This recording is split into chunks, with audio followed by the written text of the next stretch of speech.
அன்பு சகோதரர்களே,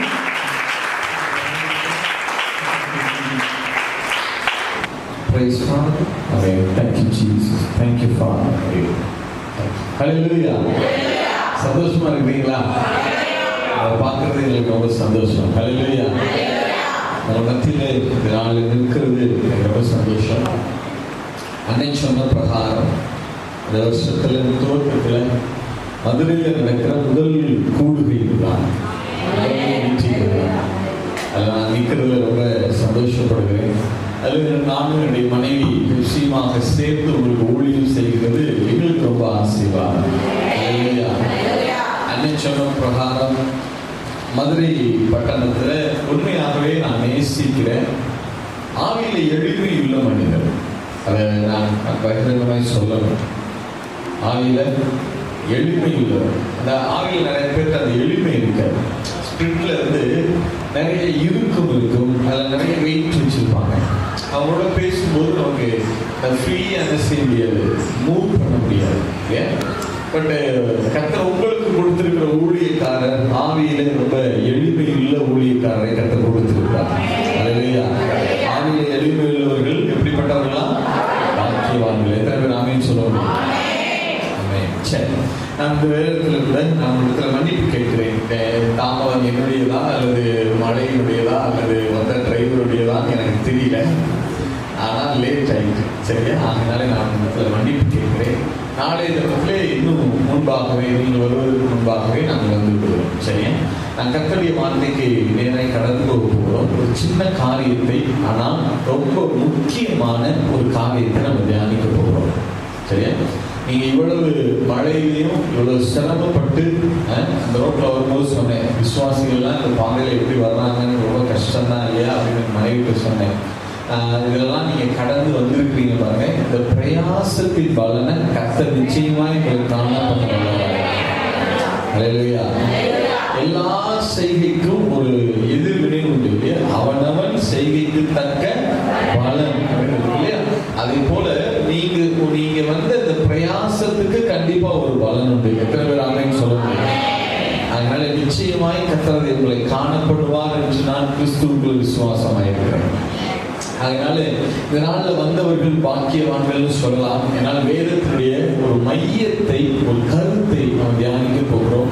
உண்மை என்னன்னா, இன்றைக்கு விசுவாசிகள்ல அநேக இந்த ஒரு சத்தியம் விளங்காததுனாலதான் ஆசீர்வதிக்கப்படாமலே இருக்கிறார்கள். ஆசீர்வாதம் வராததுக்கு காரணமே இந்த ஒரு சத்தியம் அவங்களுக்கு என்ன செய்யலன்னா, சும்மா மைண்ட்ல அறிவு அளவுல இருக்கு, சொல்றாங்க, பேசுறாங்க, கேட்கிறாங்களே ஒழிய இன்னும் அவங்க ஆவியில ஒன்றோடு ஒன்றாக இந்த சத்தியம் என்ன செய்யல, கலக்கல. ஆகையினால நான் ஒரு 3/4 மணி நேரம் தான் நான் எடுத்துக்கொள்ள போகிறேன், சரியா? ஒரு மணி நேரம் வச்சுக்கோங்களேன். இப்போ 7:40 8:40 நான் முடிச்சிடுறேன், சரியா? ஒரு 50 நிமிட செய்தி தான். ஆனால் ரொம்ப கவனமா கேளுங்க. என்னுடைய வாழ்க்கையை மாற்றின செய்தி இதுதான். என்னுடைய வாழ்க்கையை மாற்றின ஒரு ரகசியம் இதுதான், சரியா? சரி, நல்ல கவனிங்க. வாசிங்க ரோமர் புஸ்தகம் 10வது அதிகாரம் 10வது வசனம். ரோமர் புஸ்தகம் 10வது அதிகாரம் 10வது வசனம். நீதி உண்டாக இருதயத்திலே விசுவாசிக்கப்படும் ரட்சிப்புண்டாக வாயினாலே அறிக்கை பண்ணப்படும். சரி, மீண்டும் ஒரு விஷயம். யாருடைய கரங்களில் எல்லாம் பைபிள் இருக்கோ எல்லோரும் சேர்ந்து எடுத்துக்கொள்ளுங்கள், பார்க்கலாம். சேர்ந்து வாசிக்க பார்க்கலாம்.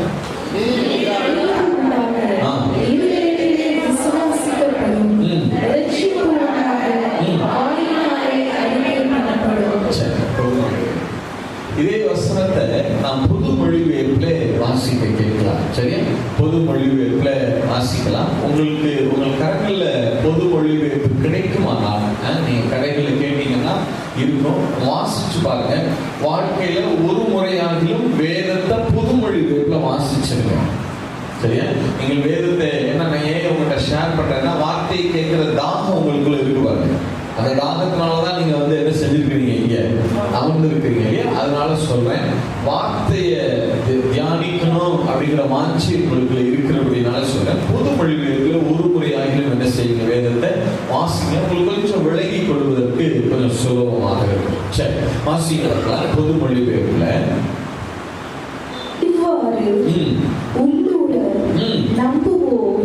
கடவுளுக்கு ஏற்புடையவர் ஆவார். இவ்வாறு உள்ளூர நம்புவோர். நல்ல கவனிங்க, அந்த வார்த்தையை கவனிங்க. வெளியில இல்ல, வெளிப்பிரகாரமாக அல்ல. சில பேர் வெளிப்பிரகாரமாக நம்புற மாதிரி தெரியும், நம்புற மாதிரி தோணும், ஆனா அது அல்ல. இங்க உள்ளூர நான் வாசிக்க பார்க்கலாம். நம்புவோர் கடவுளுக்கு ஏற்புடையவர் ஆவார். கடவுளுக்கு ஏற்புடையவர் ஆவார். போதும். இதத்தான் நீதி உண்டாக இருதயத்தில் சொல்லுங்க. எதுலையா? நீதி உண்டாக இருதயத்தில் விசுவாசிக்கப்படும். அப்படின்னா என்ன பிரதர்? ஒன்று கொஞ்சம் எனக்கு புரிய மாட்டேங்குது. நீதி உண்டாக இருதயத்தில் விசுவாசிக்கப்படும் அப்படின்னா என்ன? சரி, இந்த விசுவாசத்தை வச்சுதான் நம்ம பார்க்க போறோம். விசுவாசம் பழைய ஏற்பாட்டு ஜனங்களுக்கு என்ன ஆசீர்வாதத்தை கொடுத்தது, அதே விசுவாசம் புதிய ஏற்பாட்டு விசுவாசிகளாகிய நமக்கு என்ன ஆசீர்வாதத்தை கொடுக்கிறது. இரண்டை மட்டும்தான் நம்ம தியானிக்க போறோம் ஷார்ட்டா. சரி, விசுவாசமானது பழைய ஏற்பாட்டில் விசுவாசிகளை எந்த நிலையிலே வைத்தது? அவங்க தேவனை விசுவாசிச்சாங்கல்ல, கர்த்தரை விசுவாசிச்சாங்கல்ல. அப்ப இந்த பழைய ஏற்பாட்டு நாட்கள்ல அந்த விசுவாசம் என்பது அவர்களுக்கு என்னத்தை கொடுத்தது? ஒண்ணு. அடுத்து இரண்டாவது, புதிய ஏற்பாட்டு நாட்கள்ல, இந்த நாட்கள்ல, இந்த காலங்கள்ல விசுவாசம் என்பது நமக்கு எதை செய்கிறது, என்ன செய்கிறது? ரெண்டு காரியத்தை தான் நம்ம தியானிக்க போறோம். சரியா? சரி. நீதி உண்டாக இருதயத்திலே விசுவாசிக்கப்படும். வேறு வார்த்தையில சொன்னா, உள்ளூர அதாவது இருதயத்துல விசுவாசிப்பவர் கடவுளுக்கு ஏற்புடையவர்களாக கருதப்படுகிறார்கள். அது என்ன பிரதர் ஏற்புடையவர்களாக கருதப்படுகிறது? சரி, நான் ஒரு எக்ஸாம்பிள் சொல்றேன். சரியா? வாசிங்க. ஆதியாகம புஸ்தகம் 15வது அதிகாரம் 6வது வசனம். ஆதியாகம புஸ்தகம் 15வது அதிகாரம் 6வது வாக்கியம். அவன் கர்த்தரை விசுவாசித்தான்.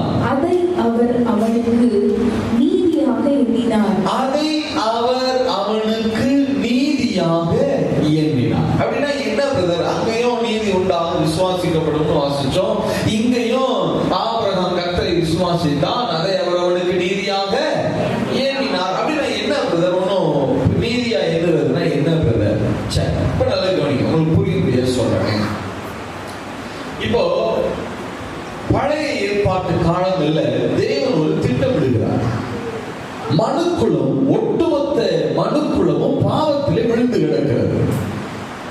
அவங்க பாவம் செஞ்சாங்களோ செய்யலையோ, ஆதாமுக்குள் பிறந்த அத்தனை பேரும் பாவிகள் தான். சொல்லுங்க, ஆதாமுக்குள் பிறந்த அத்தனை பேரும் யாருதான்? அவங்க கிறிஸ்துவுக்குள் மறுபடி பிறக்கலைன்னா அவங்க அத்தனை பேரும் யாருதான்? பாவிகள் தான். அவங்க பாவம் செஞ்சாலும் சரி, செய்யலைனாலும் சரி, அவங்க யாருதான்? பாவிகள் தான். பாவம் செஞ்சதுனால பாவி கிடையாது. அவன் பிறக்கும் போது எப்படிதான் பிறக்கிறான்? பாவியாத்தான் பிறக்கிறான். சரியா? அதனாலே மனுக்குலம் பாவத்துக்குள்ள கிடக்கிறது. இப்ப ஆண்டவர் ஒரு ரட்சகரை, ஒரு மீட்பரை அனுப்ப வேண்டும் என்று சொல்லி அவர் திட்டமிடுகிறார். தேவன் திட்டமிடுகிறார். சரி, ஒரு ரட்சகரை அனுப்ப வேண்டும். இப்ப பூமிக்கு அனுப்பணும்னா சும்மா எங்கேயோ பிறந்தா யாருக்கு எப்படி தெரியும்? யாருக்கும் தெரியாது இல்லையா? அவர் ரட்சகரை பிறக்கணும், அவரை இந்த உலகம் அறிந்து கொள்ள வேண்டும், அவரை சொந்த ரட்சகராக ஏற்றுக்கொள்ள வேண்டும். அதன் மூலமாக தான் உலகத்திற்கு என்ன உண்டாகணும்? மீட்பு உண்டாகணும். சும்மா அவர் ஏதோ ஒரு மூலையில் ஏதோ ஒரு கிராமத்துல பிறந்துட்டு அப்படி போயிட்டு அப்படி இருந்துட்டாருன்னா யாருக்கு என்ன தெரியும்? அப்ப தேவன் என்ன செய்கிறார்? திட்டமிடுகிறார். இந்த உலகத்திலே மனுக்குலத்துல மனுஷகுமாரனாகிய இயேசு பிறப்பதற்கு முதல்ல ஒரு குலத்தை, அதாவது ஒரு ஜனத்தை ஆயத்தப்படுத்த வேண்டும். அந்த ஜனங்கள் வாழ்வதற்கு தனி நாடு ஒன்று உருவாக்கப்பட வேண்டும். அந்த நாட்டுல அந்த ஜனங்கள் வாழணும். அந்த ஜனங்களுடைய பிரமாணங்களை எல்லாம் கடைபிடித்து வாழணும். அதுல அந்த ஜனங்கள் மத்தியில கோத்திரமா அவங்க இருக்கணும். அந்த கோத்திரத்துல குறிப்பிட்ட ஒரு கோத்திரம்,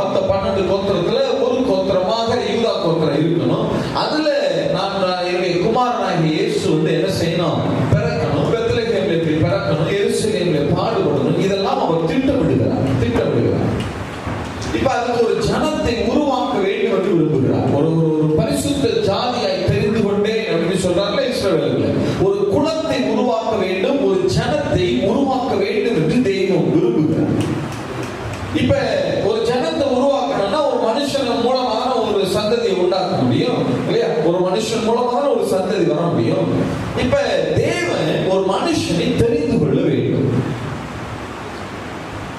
தேவன் ஆதியா 10வது அதிகாரம் 11வது அதிகாரம் வரை 10வது அதிகாரம் வரைக்கும் பிரச்சனை இல்லை. ஜாதிகள் நிறைய பேர் இருக்கிறாங்க. இப்ப அது மத்தியில 70 ஜாதிகள் இருக்கிறாங்க, 70 தேசங்கள் இருக்கிறது. அது மத்தியில ஒரு குறிப்பிட்ட மனுஷனை தனக்கென்று தன்னுடைய ஜனமாக தேவன் தெரிந்து கொள்ள விரும்புகிறார். சரியா? அப்படி தெரிந்து கொள்ளப்பட்ட மனுஷன் தான் யாரு? சொல்லுங்க, ஆபிரகாம். எப்படி தெரிந்து கொண்டார்? எப்படி தெரிஞ்சுக்கலாம்? இப்ப அவருக்கு ஏத்த ஆள் ஒருத்த வேணும். எப்படி தெரிஞ்சுக்கிட்டார் அப்படின்னா நல்ல கவனிங்க. இப்ப நம்மளா இருந்தா ஒரு நம்ம அடிக்கடி சொல்லுவோங்க, எனக்கு ஏத்த ஆள் அவர் தாங்க அப்படி சொல்லுவோங்க இல்ல? இப்ப அதே போல தேவனுக்கு ஏற்ற ஆள் யாரு? எப்படி அவர் ஆபிரகாமை தெரிவு செய்தார்? அவர் விக்கிரகாராதனை தான் இருந்தாரு.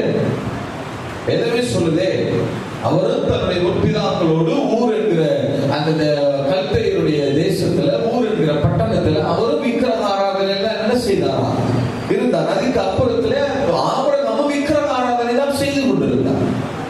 விக்கிரக ஆராதனை இருக்கிற இடத்துல கண்டிப்பா வேசித்தனம் இருக்கும். அதுக்காக ஆபிரகாம் வேசித்தனம் பண்ணான்னு சொல்லலாம், அப்படி மீனிங் பண்ணிடாதீங்க. ஆனா இருக்கும், எல்லா இடங்களிலும் நீங்க விக்கிரகம் எங்கெல்லாம் பெருகி இருக்கிறதோ அங்கெல்லாம் வேசித்தனமும் இருக்கும். அப்ப பாவமான ஜனங்கள் மத்தியில தான் இருந்தார். அவரும் விக்கிரக ஆராதனையில தான் இருந்தார் ஆபிரகாம். அப்படி இருக்கும் பட்சத்துல எந்த அடிப்படையில கர்த்தர் ஆபிரகாமை தெரிவு செய்கிறார்? இப்ப நமக்கு ஏற்ற ஒரு வீடு வச்சுக்கோங்களேன், நமக்கு ஏற்ற இன்ஜினியரை பார்ப்போம். பாத்தீங்களா? நம்ம சொல்றதை கேட்கணும், நம்ம சொல்ற பட்ஜெட்ல என்ன செய்யணும் இருக்கணும். ஒரு குவாலிட்டி நிறைய நம்ம எலிஜிபிலிட்டி எல்லாம் நிறைய பார்ப்போம். நல்லா படிச்சிருக்காரான்னு பார்க்கணும், ஆர்கிடெக்டான்னு பார்க்கணும், முந்திர வீடு எல்லாம் நல்லா கட்டியிருக்காரான்னு பார்ப்போம். நிறைய விஷயங்கள் யோசிப்போம் இல்ல? அதே போல தேவன் நல்ல ஏற்றுக்கொள்ள தேவன் ஒருவனை தெரிவு செய்யும். எந்த அடிப்படையில தெரிவு செய்யலாம்? எந்த அடிப்படையில தெரிவு செய்வது? பணக்காரன் எடுத்துடலாமா? தேவன் இப்ப நினைக்கிறார், என்னப்பா இந்த ஏழைகள் எனக்கு வேணாப்பா, நானே ஒரு பெரிய சந்ததி உருவாக்க நினைச்சுக்கிட்டு இருக்கேன், அதனால பணக்காரனா பார்த்து செலக்ட் பண்ணிடலாம் அப்படின்னு நினைச்ச ஆபிரகாமை செலக்ட் பண்ணாரு. இப்ப பணக்காரனா பார்த்து செலக்ட் பண்ணாருன்னா ஏழைகள் எங்கே போகும்? இப்ப பணக்காரனை தான் செலக்ட் பண்ணுவேன், தேர்ந்தெடுத்து கொள்ளுவேன், அவன் தான் எனக்கு ஏற்ற ஆள் அப்படிங்கிற ஸ்கேலை தேவன் வைக்கல. வேற என்ன ஸ்கேல் வச்சிருக்கலாம்? ரொம்ப ஞானமான ஆளா இருக்கணுங்க, அறிவுல தேடினவனா இருக்கணுங்க, சாலமோனை விட பெரிய ஆளா இருக்கணும், அப்படிப்பட்ட ஆட்களை தேடுவாங்க, சாலமோன் மாதிரி இருக்கணுங்க. அப்படி ஏதாவது ஸ்கேல் வச்சிருந்தாங்க என்ன பண்றது? அப்ப ஞானத்தில் குறைவுள்ளவர்களை என்ன செய்யுது? தேவன் அந்த ஸ்கேலும் வைக்கல. படிச்ச ஆட்கள் தான் எனக்கு வேணும், கல்வியாளர்களை பார்த்து வைப்போம், மாஸ்டர் டிகிரி அல்லது பிஹெச்டி வாங்கினவங்களா பார்த்து வைப்போம். அப்படி செலக்ட் பண்ணா அப்ப படிக்காதவங்க எல்லாம் என்ன செய்யுது? யோசிச்சு பாருங்களேன். எந்த அடிப்படையில இப்ப தெய்வம் ஒருத்தர் தெரிவு செய்யுது? இப்படி தெரிவு செய்யலாமா? நம்ம அநேக நேரங்கள் நம்ம சொல்லி ரொம்ப பரிசுத்தமா இருக்கிற ஆளை தெரிவு செஞ்சாரு. எங்க ஒரு ஆள் காட்டுங்க உலகத்துல 100% பரிசுத்தம் உள்ள ஆள் ஒரு ஆள் காட்டுங்க பார்ப்போம். யாராவது சொல்ல முடியுமா? வேதமே சொல்லுகிறது, நீதிமான் ஒருவனாகிலும் ஒருவனிலே இல்லை, ஒருவனாகிலும் இல்லை அப்படிதான் சொல்லுது. நீதிமான் இல்லையா? என்னிடத்தில் பாவம் இல்லை, பாவம் இல்லை என்று சொல்லுகிறவன் தன்னைத்தானே என்ன செய்கிறானா? வஞ்சிக்கிறவனா இருக்கிறான்ல. அப்ப பரிசுத்தவான் அப்படி செலக்ட் பண்ணுவோம் அப்படின்னு சொல்லி பார்த்தா செலக்ட் பண்ணிடலாமா? ஒரு மனுஷன் பரிசுத்தவான் அப்படின்னு எடுத்துட்டா ஆபிரகாம்ல இருந்து தாவீது வரைக்கும் எல்லாரும் ஏதோ ஒரு விஷயத்துல தவறாங்க. ஒரு விஷயத்துல நல்லா இருக்கிறாங்க சரி அப்படின்னு பார்த்தா இன்னொரு விஷயத்துல தவறதான் செய்யறாங்க. ஒரு விஷயத்துல நல்லா இருக்கிறாங்க சரி, இதுல ரொம்ப ஆபிரகாம் விசுவாசத்துல அப்பா பயங்கரமான அல்பா அப்படின்னு பார்த்தா அடுத்தது ஆகாருடைய காரியத்துல தவறதான் செய்கிறார். தாவீது ரொம்ப பலசாலிங்க, தேவன் மேல வைத்த நம்பிக்கையில தேவனுக்கு பயந்து நடக்கிறதில்ல, அவரை மாதிரி முடியாதுங்க அப்படின்னு நினைச்சா பத்சேபாளுக்கு அடுத்த காரியத்துல தவறதான் செஞ்சார். சாலமோன் ரொம்ப ஞானமான ஆளுங்க, அவரை மாதிரி முடியாதுங்க அப்படின்னு சொன்னா அவர் விக்கிரகாரனுக்கு பின்னாடி போதான் செஞ்சார். எல்லா பரிசுத்தவான்களும் ஏதோ ஒரு விதத்துல விளக்கம் செஞ்சாங்க. ஆண்டவராக இயேசுவே சொன்னார், எனக்கு முன் வந்த எல்லாரும் கள்ளரும் கொள்ளைக்காரனா இருக்கிறாங்க, ஏதாவது ஒரு விதத்துல விழுந்து விழுந்துதான் போனாங்க. எத்தனையோ ரட்சகர்களை இந்த ஜனங்களுக்கு அனுப்பினேன். இஸ்ரவேலர்களுக்கு எத்தனையோ ரட்சகர்களை ஆபிரகாம்ல இருந்து, ஈசாக்குல இருந்து, யாக்கோப்ல இருந்து, யோசுவால இருந்து, 12 கோத்திர பிதாக்கள்ல இருந்து, நியாயாதிபதிகள்ல இருந்து, தாவீதுல இருந்து, சவுல்ல இருந்து, ராஜாக்கள் வரைக்கும் எத்தனை ஆனால் எனக்கு முன்னாடி வந்த அத்தனை பேரும் கள்ளரும் கொள்ளைக்காரன். ஏதோ ஒரு விதத்துல தப்புதான் பண்ணலாம். எந்த அடிப்படையில இப்ப தெய்வம் ஒருத்தரை செலக்ட் பண்ணலாம் யோசிச்சு பாருங்க. சொல்றாங்களே தெய்வத்துக்கு தலைமுடி கொடுத்துடலாம், தலைமுடி கொடுத்துட்டா தெய்வம் ஏற்றுடுவார். தலைமுடி இல்லாதவங்க என்ன செய்யுது, முடியே இல்லாம இருக்கிறவங்க, பால் கெட்டா இருக்கிறவங்க என்ன செய்யுது? எந்த அடிப்படையில இப்ப செலக்ட் பண்றது? ஆபிரகாம் அந்த நாட்கள்ல ஆபிரகாம் உட்பட அத்தனை பேரும் விக்கிரகாரர்கள் எல்லாம் இருக்கிறாங்க. எந்த அடிப்படையில இப்ப செலக்ட் பண்ணலாம் ஒருத்தரை? யோசிச்சு பாருங்களேன். தேவனுக்கு ஏற்புடையவர்கள், நமக்கு ஏற்ற ஆளா இருக்கிறதுக்கு நிறைய எலிஜிபிலிட்டி வைக்கும். இது இருக்கணுங்க. ஒரு போலீஸ் வேலைக்கு நீங்க போனீங்கன்னா எவ்வளவு எலிஜிபிலிட்டி, இவ்வளவு மார்பு அளவு இருக்கணுங்கிறாங்க, இவ்வளவு உயரம் இருக்கணுங்கிறாங்க, இவ்வளவு வேகமா ஓடணுங்கிறாங்க, இவ்வளவு உயரம் தாண்டணுங்கிறாங்க. அந்த வேலைக்கு ஏற்ற ஆட்களை தெரிவு செய்ய அவங்க நிறைய ரூல்ஸ் அண்ட் ரெகுலேஷன் வச்சிருக்காங்க. நிறைய எலிஜிபிலிட்டி அந்த ரெகுலேஷன்ஸ் வச்சிருக்காங்க, ரெக்யர்மென்ட் வச்சிருக்காங்க. தேவன் என்ன ரெக்யர்மென்ட் வைக்கிறது? பரிசுத்தம் அப்படின்னு வச்சா ஒருத்தரும் பரிசுத்தம் இல்லை.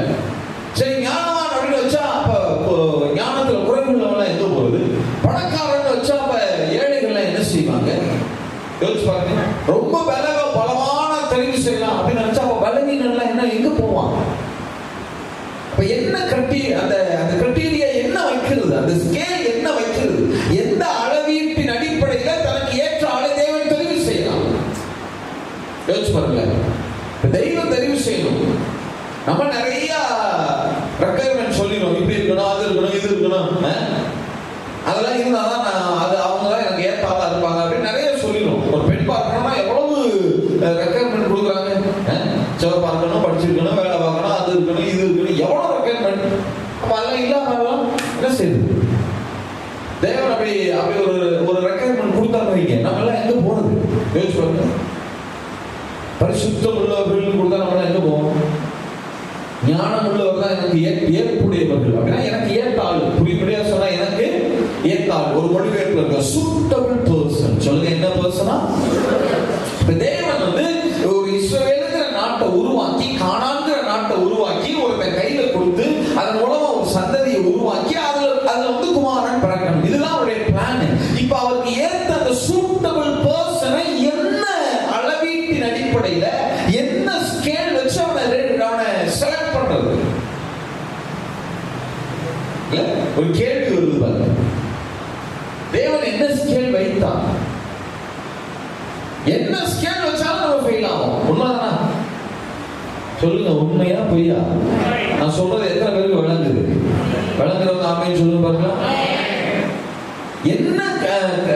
என்ன அளவு வச்சு, என்ன ரூல்ஸ் வச்சு இதெல்லாம் செஞ்சவங்கப்பா அப்படின்னு சொன்னா அது எதுலையாவது தவறதான் செய்யணும். நம்ம யோசிச்சு பாருங்க. ஞாயிற்றுக்கிழமை ஒரு வாரம் கூட எப்படி சத்தத்தை காண தவறாமல் ஆலயத்துக்கு வந்தவங்க தான் எனக்கு ஏத்தால் அப்படின்னு ஆண்டவர் டிக்ளேர் பண்ணாங்க வைங்க. இப்ப நீங்க சொல்லுங்க, நான்லாம் அதுல கரெக்டா வந்துருப்பது அப்படிங்கிறவங்க வந்துட்டு கையை தூக்கிட்டு பார்ப்போம். கர்த்தாவே அடியேனை காப்பாற்று.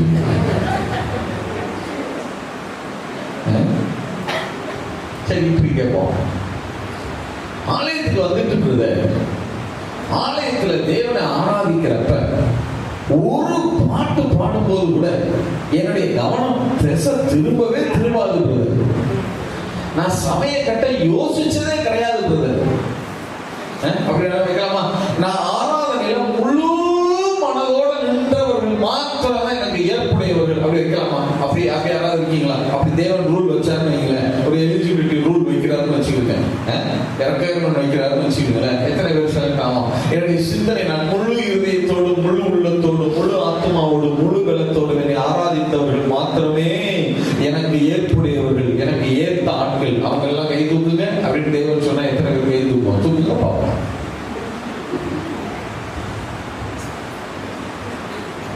சரி, இன்னும் கொஞ்சம் சரி, இப்படி விடுங்கள, ஏன் ரொம்ப கஷ்டப்படுவானே. ஒரு நாள் கூட இடைவெளி விடாமல் வேதத்தை வாசித்தவர்கள் எனக்கு ஏற்ற ஆட்கள் அப்படின்னு தேவன் சொல்லிட்டாங்க. ஒரு நாள் கூட இடைவெளி விடாமல் ரெகுலரா உண்மையா வேதத்தை வாசித்தவர்கள் எனக்கு ஏற்ற ஆட்கள் அப்படின்னு சொன்னா நம்மள எத்தனை சும்மா கை தூக்குங்க, நான் ஒன்றும் சொல்ல மாட்டேன். வெயிட் கேமரா என் பக்கம் தான் இருக்கு, உங்க பக்கம் திரும்பல. சரியா? கை தூக்குங்க. நானே கை தூக்க முடியாது. ஏன்னா அமெரிக்காவில் ஃப்ளைட்டுக்கு போயிட்டு இருக்கோம், ஃப்ளைட்டில் எங்கே உட்காந்து படிக்கிறது இல்லை வேற ஏதாவது காரியங்கள் இருக்கும்போது என்ன செய்ய முடியும்? தியானிக்கிறது வேற. வேதத்தை எடுத்து நாங்கள் அனுதினம் என்ன செய்வோம்? செய்திகளுக்காக தியானிப்போம். எங்களுக்காக படிக்கிறோம்ல, உட்கார்ந்து வாசிக்கணும். அது அந்த தியானிக்கிற நேரம் அதிகமாயிருச்சுன்னா அந்த வாசிக்கிறத என்ன செஞ்சிருவோம்? அதை கொஞ்சம் பிரேக் பண்ணிட்டு தியானிக்க ஆரம்பிச்சிருவோம். தியானிக்கிறது வேற, வாசிக்கிறது வேற. நான் தியானிக்கிறது கேட்கல, சரியா? ஸ்டடி பண்றது கேட்கல. ஸ்டடி பண்றது மிஸ் ஆகாது, வாசிக்கிறது கேட்கல. ரெகுலரா வாசிப்போம் இல்லையா? தொடர்ச்சியா ஒரு பகுதி வாசிட்டே வரும் இல்லையா? ஒரு நாள் ஸ்டடி டைம் கூடிச்சுன்னா அந்த வாசிக்கிறது என்ன செஞ்சிடும்? நின்று. என்ன கிரைட்டீரியாவை செலக்ட் பண்ண சொல்லுங்க, சொல்லுங்க, நீங்களே சொல்லுங்க. நீங்க பேசுங்க, சும்மா பேசுங்க. இது வழங்கணும் உங்களுக்கு. இது வழங்கினாதான் உங்களுக்கு பைபிளே வழங்கும். என்ன அடிப்படையில் செலக்ட் பண்றது? தவறாமல் தசமமாக கொடுத்தவர்கள் ஒப்பமா? ஹலோ, இருக்கீங்களா? அச்சன்னா தவறாமல் தசமமாக கொடுத்தவர்கள் மாத்திரம் எனக்கு ஏற்புடையவர்கள், அவங்க தான் எனக்கு ஏத்தாள். இங்கிலீஷ்ல சொன்னா எனக்கு சூட்டபிள் பர்சன். சொல்லுங்க, என்ன அப்படின்னா என்ன செய்யலாம்? தேவன் என்ன ஸ்கேல் வச்சாருன்னா, அவர் நம்மளை எவ்வளவு நேசிக்கிறாரா, எவ்வளவு நேசிக்கிறாரோ. அவர் என்ன ஸ்கேல் வச்சாரு தெரியுமா? அவர் வச்ச ஸ்கேல் இதுதான். இப்ப இல்ல, பழைய ஏற்பாட்டுல இருந்து, சரியா? புதிய ஏற்பாட்டு காலத்துல இல்ல, பழைய ஏற்பாட்டு காலத்துல இருந்து அவர் வைத்த ஸ்கேல் என்னன்னா, என் மேல விசுவாசம் வைத்திருக்கிறவர்களே எனக்கு ஏற்புடையவர்கள் ஸ்கேல். அல்லேலூயா. எத்தனை பேர் ஆமென் சொல்ல முடியும்? ஏன்னா இதை தவிர எந்த ஸ்கேல் வச்சாலும் நம்ம ஃபெயில் ஆயிடும். இதை தவிர எந்த ஸ்கேல் வச்சாலும் என்ன ஆயிரும்? உண்மைதானா? சொல்லுங்க. அப்ப தேவன் நல்ல கவனிங்க, இப்பதான் விஷயத்துக்கு வர்றேன். தெய்வம் பழைய ஏற்பாட்டுல பார்க்கிறார் என்ன அவருக்கு என்ன விரும்புகிறார்னா, பரிசுத்தத்தை அப்படின்னு பார்த்தாங்கன்னா யாரும் பரிசுத்தமா இல்லை. சரி, பலவான்னா அநேகர் பலவீனர்கள் இருக்காங்க, பணக்காரனா பார்த்தா ஒரு சிலர் தான் இருக்கிறாங்க. இதெல்லாம் விட்டுட்டு அவர் என்ன ஸ்கேல் வச்சார்னா, என் வார்த்தைய நம்பி வர்றது யாரு? நான் சொல்ல போற வார்த்தைய நம்பி அதன்படி செய்ய போறது யாரு? அவன் தான் எனக்கு ஏற்ற ஆளு. எத்தனை பேர் ஆமென் சொல்ல முடியும்? இப்ப பூமியில ஆபிரகாமுடைய நாட்கள் அப்படியே பார்க்கிறாரு. என் வார்த்தையை நம்புறவன் யாரு அப்படின்னு பார்த்தா, அவர் கண்களுக்கு தெரிய ஒரே ஆளு யாருன்னா யாரு மாத்திரம் தான். அப்பதான் போய் சொல்றாரு, இவனை கூப்பிட்டா, இவன்கிட்ட போய் தரிசனமாகி பேசினா, இவன் ஒரு ஆளுதான், இவனுக்குள்ளதான் அந்த வார்த்தையை நம்புகிற விசுவாசம் இருக்கிறது. இவன்கிட்ட நான் சொன்னா என் வார்த்தையை நம்பி 1000 மைல் கடந்து இந்த தேசத்துக்கு வந்துடுவான். ஹல்லேலூயா, ஹல்லேலூயா. அப்ப தேவன் சொன்ன அந்த வார்த்தையை நம்பினா பாருங்க, இருதயத்திலே விசுவாசிப்பவர்களே, நம்பிக்கை உடையவர்களே, கடவுளுக்கு ஏற்புடையவர்கள். அந்த ஸ்கேல் வச்சார். ஆதி காலங்கள்ல பார்த்தார், யார் என்னுடைய வார்த்தையை ஏற்றுக்கொள்வா, யார் என்னுடைய வார்த்தையை அப்படியே நம்புவா. நம்ம யோசிச்சு பாருங்க, நம்ம பக்கத்து ஊருக்கு போறதுக்கு எவ்வளவு யோசனை, எத்தனை காலு, எத்தனை ரூட்டு, எத்தனை மேப்பு, பஸ் டைமிங், அது என்ன, இது என்ன, லக்கேஜ் என்ன, எத்தனை எடுத்துட்டு பக்கத்து ஊருக்கு போயிட்டு ரிட்டர்ன் வருது இல்ல. ஆனா சொந்த தேசத்தை விட்டுட்டு ஆண்டவர் சொன்ன வார்த்தையை நம்பி, சொல்லுங்க, எதை நம்பியா? அதான் அந்த விசுவாசம் தான். அவர்கிட்ட இருந்த எலிஜிபிலிட்டி என்னன்னா, ஆபிரகாம, அவர் விக்கிரகங்கள் இருந்தவர் தான். ஆபிரகாம தேவனுக்கு ஏற்ற ஆளா, தேவனுக்கு ஏற்ற அந்த சூட்டபிள் பர்சனா மாத்துனது எதுன்னா, ஆபிரகாமுக்கு வார்த்தை மேல இருந்த விசுவாசம் தான். அல்லேலூயா. தெய்வம் தரிசனமாகி சொன்ன உடனே, அந்த வார்த்தையை சொன்ன உடனே அவருக்கு தெரியுது, இவன் ஒரு ஆள் தான் வார்த்தையை நம்புவான். இவன் தரிசனமாய் என்னோட வார்த்தையில பேசணும்னா அந்த வார்த்தையை இவன் என்ன செய்வான்? வேதம் ரொம்ப தெளிவா சொல்லுது, கர்த்தருடைய வார்த்தை ஆபிரகாமுக்கு தரிசனத்திலே உண்டாகி, வார்த்தை உண்டாச்சான். அவன் தேவனை பார்த்தானா தரிசித்தானாங்கிறதெல்லாம் இல்ல, அந்த வார்த்தையை பார்க்கிறான் பாருங்க, வார்த்தையை தரிசிக்கிறான் பாருங்க. அதை பார்த்த உடனே, அதை பார்த்த மாத்திரத்துல, அந்த வார்த்தையை கேட்ட மாத்திரத்துல, அதுவும் அது அந்த தரிசனம் கூட 15வது அதிகாரத்துல, அதுக்கு முன்னாடி தரிசனம் கூட கிடையாது. 12வது அதிகாரத்துக்கு முன்பாக தேவன் வெறும் வார்த்தையை மட்டும் தான் அனுப்பினாரு. வார்த்தை சத்தம் மட்டும் தான் கேட்குது, தரிசனம் கூட வரல. வார்த்தை தான் சொல்றாரு, நீ அந்த தேசத்துக்கு போ, நான் கானான உனக்கு என்ன செய்வேன்? சுதந்திரமாக தருவேன், உனக்கும் உன் சந்ததிக்கும் என்றென்றைக்கும் அதை சுதந்திரமா கொடுப்பேன் அப்படின்னு சொன்ன வார்த்தையை நம்பி 1000 மைல் 1500 கிலோமீட்டர் டிராவல் பண்றாங்க. அப்ப தேவனுக்கு ஏற்ற ஆட்கள் யாருன்னா வார்த்தையை நம்புகிறவர்கள். எத்தனை பேர் ஆமென் சொல்ல முடியும்? எத்தனை பேர் ஆமென் சொல்ல முடியும்?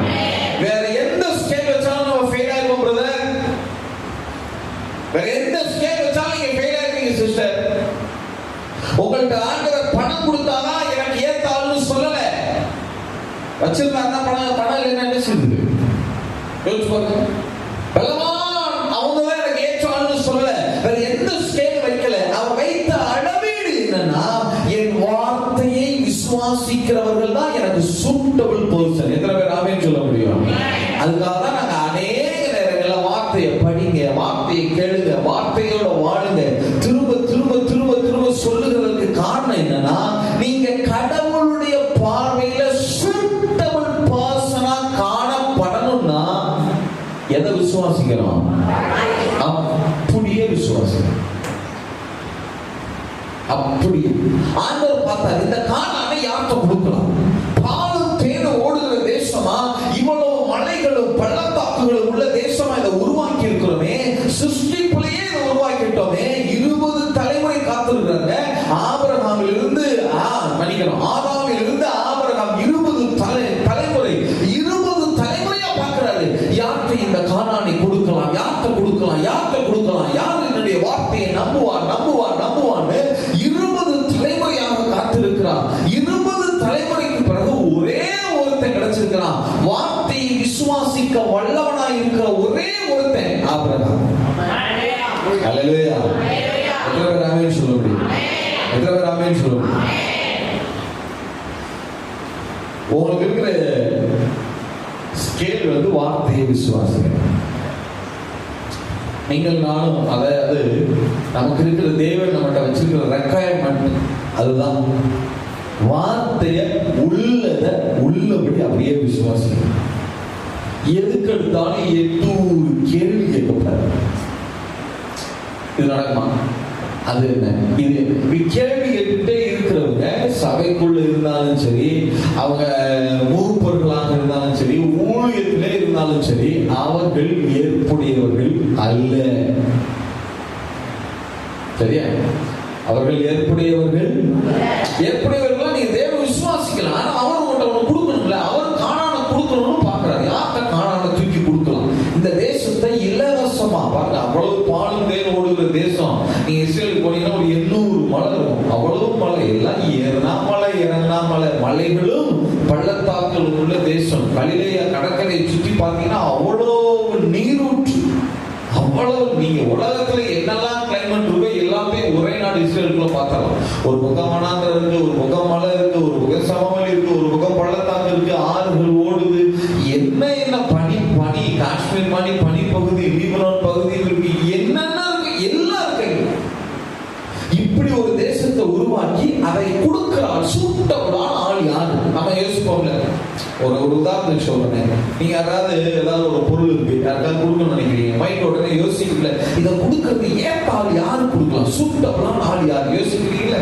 அதேதான் தேவனும். அந்த கானானை யாருக்கு ஆளு? ரைட்டிஸ் அப்படின்னா சுருக்கமா சொன்னா right. You are right person.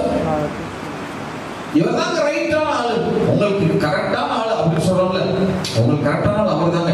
அதேதான் தேவனுக்கு இப்போ அவர் ஒரு காரியத்தை செய்யறதுக்கு அவருக்கு ரைட்டான ஆள், கரெக்டான ஆள் யாருன்னா, அவர் வார்த்தையை நம்புறவங்க இருக்காங்களே, விசுவாசிக்கிறவங்க, அவங்களதான் அவர் செலக்ட் பண்றாராம். இவங்க தான் என்னுடைய வார்த்தையை நம்புவாங்க, என்னுடைய வார்த்தையை ஏற்றுக்கொள்வாங்க, நான் நான் சொல்றத அப்படியே என்ன செய்வாங்க, இது கடவுளுடைய வார்த்தைன்னு சொல்லி அதை என்ன பண்ணுவாங்க, நம்புவாங்க அப்படின்னு சொல்லி அவங்களை தனக்கென்று நீதிமான்கள் ஆக்கி இருக்கிறார். இப்ப நம்மெல்லாம் இயேசுவின் வார்த்தை மேல நம்பிக்கை வச்சிருக்கிறோமா, விசுவாசம் வச்சிருக்கிறோமா? எத்தனை பேர் ஆமென் சொல்ல முடியும்?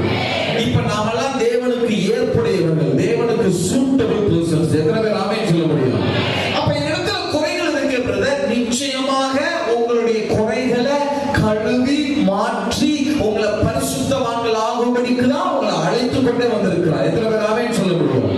நிச்சயமா உங்களை பரிசுத்தவானாக மாற்றி உங்களை கொண்டு என்ன செய்யணும்னு அவர் நினைத்திருக்கிறாரோ நிச்சயமாய் அதை செய்து முடிக்க அவர் வல்லமை உள்ளவராக இருக்கிறார். அல்லேலூயா. எத்தனை பேர் ஆமென் சொல்ல முடியும்? நிறைய பேர் என்ன நினைச்சாங்கன்னா, எங்கேயா லேஸ் அப்படி சறுக்குனாங்க வைங்கள, உடனே நான் பாவி பெரும்பாவியில் போய் அங்க போய் உட்கார்ந்துட்டேன். பழைய நல்ல கவனிங்க, இயேசுவை எப்ப நீங்க விசுவாசிக்கிறீங்களோ அப்பவே நீங்க நீதிமான்கள். எத்தனை பேர் ஆமென் சொல்ல முடியும்? விசுவாசத்தினாலதான் நீதிமான் பிழைப்பான். விசுவாசிக்கிறதுனாலதான் நம்ம நீதிமான். எத்தனை பேர் ஆமென் சொல்ல முடியும்? அதனாலதான் ஒருவனும் நியாயப்பிரமாணத்தின் கிரியைகளினாலே தேவனிடத்தில் என்ன ஆகுறது இல்லையா, நீதிமான் ஆகுறது இல்லையா. எதனாலதான் ஒருவன் நீதிமான் ஆகுறானா? சத்தமா சொல்லுங்க. எது மேல வைக்கிற விசுவாசத்தினால? அப்படியே சொல்லுவோம், மொட்டையா விசுவாசம் சொல்லுவோம். எது மேல வைக்கிற விசுவாசத்தினால? தேவனுடைய வார்த்தையின் மேல வைக்கிற விசுவாசத்தினாலதான் நீங்களும் நானும் என்ன ஆகுறோம், நீதிமான். சரியா? சரி, இப்ப கவனிங்க. இப்பதான் நான் ஆரம்பிக்கிறேன் சப்ஜெக்ட். இப்பதான் ஆரம்பிக்கிறேன். சரி, இப்ப கவனிங்க. பழைய ஏற்பாட்டுல தேவன் பார்க்கிறார், தனக்கு சூட்டபிள் பர்சன் யார் அப்படின்னு பார்க்கிறார். என்ன ஸ்கேல் வைக்கலாம் அப்படின்னு பார்த்தா அவர் என்ன ஸ்கேல் வைக்கிறார்னா, ஒண்ணு வேணாம், அவன் எதுவுமே செய்ய வேணாம், நம்ம சொல்ற வார்த்தைய நம்புகிறவனா இருக்கணும். சொல்லுங்க, என்ன செய்கிறவனா இருக்கணும்? நம்புகிறவனா இருக்கணும். இப்போ ஒண்ணுமே செய்ய வேணாம் அப்படின்னா வாசிங்க, ரோமர் 4:5 வாசிங்க. ரோமர் புஸ்தகம் 4:5 வாசிங்க. ரோமர் புஸ்தகம் 4 அதிகாரம் 5வது வசனம். ஒருவன் கிரியை செய்யாமல் பாவியை நீதிமானாக்குகிறவரிடத்தில் விசுவாசம் வைக்கிறவனாய் இருந்தால் அவனுடைய விசுவாசமே அவனுக்கு நீதியாக எண்ணப்படும். திருவாசி எல்லாரும் சேர்ந்து. ஒருவன் கிரியை செய்யாமல், ஒருவன் என்ன செய்யாமல், கிரியை செய்யாமல் பாவியை நீதிமானாக்குகிறவரிடத்தில்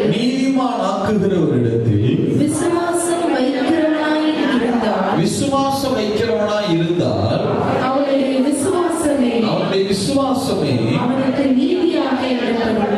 நீதியாக எண்ணப்படும். பொது மொழிபெயர்ப்புல இதே வசனத்தை ரோமர் புஸ்தகம் 4வது அதிகாரம் 5வது வசனத்தை இன்னும் கொஞ்சம் அவங்களுக்கு புரிய முடியாது இல்லையா, இது கொஞ்சம் கருவில இருக்கு இல்லையா. அவன் நீதி உண்டாக அவனுக்கு அது நீதியாக எண்ணப்படுங்களா வருதுங்கிறது, நீதினா என்ன நல்லா நடக்குது புரிய மாட்டேங்குது. இதே பொது மொழிபெயர்ப்பு வாசிக்கலாம். தம் செயல்கள் மீது நம்பிக்கை வையாது கிரியை செய்யாமல் அப்படின்னா, ஆமா பிரதர், நல்லது பிரதர், விசுவாசம் மட்டும் வச்சிருவோம் பிரதர், இவன் ஜெபம் பண்ண வேணாம் பிரதர், பைபிள் வாசிக்க வேணாம் பிரதர், ஊழியம் செய்ய வேணாம் பிரதர், எதுவுமே கிரியை செய்ய வேணாம் பிரதர், அப்படி கிடையாது அர்த்தம். அதெல்லாம் அர்த்தம். சரியா? நீங்க செய்யறது செய்யணும் இல்லையா? ஒவ்வொரு கிரியைக்கும் ஒரு பலன் இருக்குல்ல. நீங்க பைபிள் வாசிங்க, நீங்க ஜெபம் பண்ணுங்க, நீங்க ஊழியம் செய்யுங்க. ஆனா அந்த உங்களுடைய நம்பிக்கை எது மேல இருந்துடக்கூடாதான். திருப்பி வாசிங்க வசனத்தை. தம் செயல்கள் மீது நம்பிக்கை வையாது. நான் இப்படி செய்யறதுனாலதான் தேவன் என்னை ஆசீர்வதிக்கிறாரு, நான் ஜெபம் பண்றதுனாலதான் தேவன் என்னை ஆசீர்வதிக்கிறாரு, நான் ஃபாஸ்டிங் இருக்கிறதுனாலதான் எனக்கு என்ன ஆசீர்வாதம். நான் அப்படி சாட்சி வாங்குறதுங்களா, நான் அப்படியே 10 பார்த்துக்கோங்க, 3 நாள் ஃபாஸ்டிங் போட்டேன் பார்த்துக்கோங்க, 3ஆவது நாள் முடிச்ச உடனே 10,000 வந்துச்சு பார்த்துக்கோங்க. இதான் செயல்கள் மீது. நீங்க நல்ல கவனிக்க, நீங்க என்ன செஞ்சு தேவனுடைய பார்வையில நீதிமான் ஆக முடியாது. எப்ப நீதிமான் ஆக முடியுதா, எப்ப அவருக்கு ஏத்த ஆளா சூட்டபிள் ஆளா ஆக முடியுதா, எது மேல விசுவாசம் வைக்கிற போது. அதுக்காக நீங்க எந்த கிரியை செய்யாம இருக்கிறது நான் சொல்லல, வேதம் வாசிக்காதீங்க, ஜெபம் பண்ணாதீங்க அப்படி சொல்லல. நல்ல வேதம் வாசிக்கணும், நிறைய வேதம் வாசிங்க, நிறைய ஜெபம் பண்ணுங்க, தேவ சமூகத்துல காத்துருங்க. ஆனா நீங்க காத்திருக்கிறதுனாலதான் அவர் உங்களை நீதிமானா பார்க்கிறார் என்பதல்ல. நீங்க ஜெபம் பண்றதுனால, நீங்க பைபிள் வாசிக்கிறதுனாலதான் நீங்க அவர் பார்வையில நல்லவர்